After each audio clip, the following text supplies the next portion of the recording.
Imaginez un endroit où les paysages vous laissent sans voix. Où la nature, la faune et la flore sont d'une grande beauté. Où la couleur rouge du soleil vous donne la sensation de faire partie de quelque chose de bien plus grand et intemporel.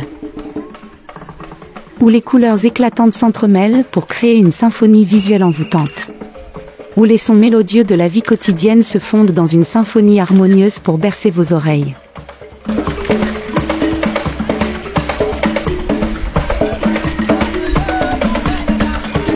Où les saveurs exquises des plats traditionnels chatouillent vos papilles gustatives avec délice. Et où vous pourrez vous désaltérer grâce à la fraîcheur des jus de bissap aux bienfaits multiples. Un lieu où l'hospitalité n'est pas seulement un mot, mais une façon de vivre, où la communauté est au cœur de tout ce qui se passe. Eh bien, cet endroit se trouve en Afrique, précisément en Afrique de l'Ouest. C'est le Sénégal.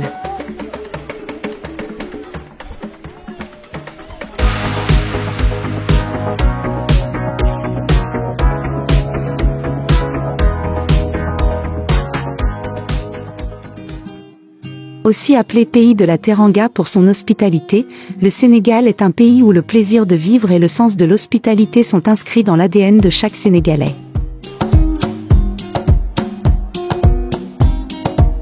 Le Sénégal offre une variété de destinations touristiques attrayantes.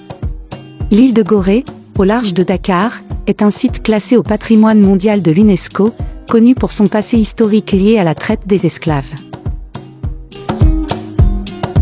Le Sénégal est l'une des destinations touristiques les plus populaires en Afrique de l'Ouest.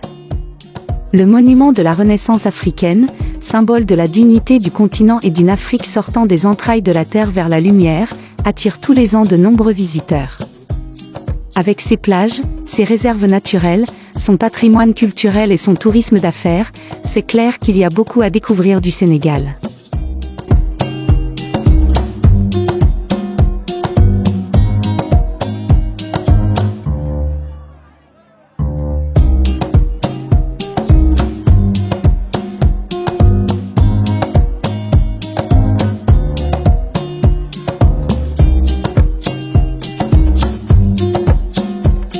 Dakar, la capitale, est un mélange dynamique de modernité et de tradition africaine. Les influences s'entrecroisent et l'ancien se mêle au neuf. Ainsi la ville possède un patrimoine historique et culturel très riche. La ville est réputée pour son marché animé, ses plages magnifiques et son architecture coloniale.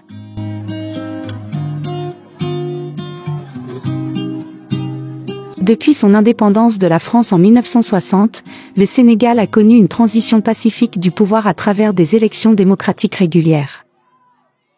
Aux porteurs de pancartes, je veux leur dire ceci.